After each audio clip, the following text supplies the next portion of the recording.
રીતો અલગ અલગ હોઈ શકે છે.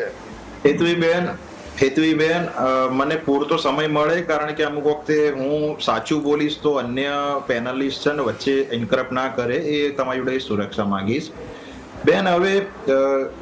જિગ્નેશભાઈની કોઈ મહેરબાનીથી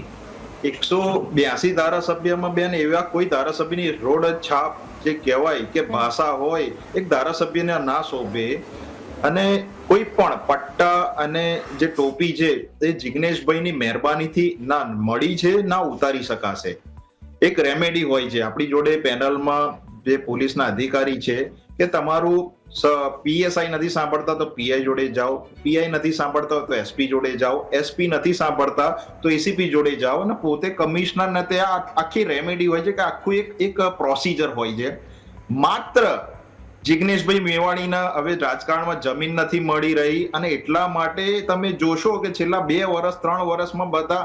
નાટકો, સ્ટન્ટ કરવા, આ બધા વિડીયો, અને તમે જુઓ કે વાવ થરાદ નવો આખો વિસ્તાર છે, જિલ્લો અસ્તિત્વમાં આવ્યો, ત્યાં જે તરૈયા, ચિંતન તરૈયા એસપી, તમે જોઈ રહ્યા છો આખા વિડીયોમાં કે જિગ્નેશભાઈ મન ફાવે ભૂલી ગયા હતા કે ધારાસભ્ય છે, અને એક રોડ છાપ વ્યક્તિ ત્યાં કોઈ વિડીયો બનાવતો હોય ને પોલીસના સમગ્ર વ્યક્તિઓ ત્યાં ઉભા છે દરેક કેડરના, અને એમને અપમાનિત કરી રહ્યા છે. અને એવું નહીં છોતરા ઉખડી જશે, તમારા પરિવારના દીકરા દીકરીઓ શું વિચારે છે, આવું બધું આ શોભે છે? આ તમને તમારા ત્યાંની જે જનતાએ તમને ચૂંટ્યા હોય તો એના વિશે તમે વાત કરો. તમે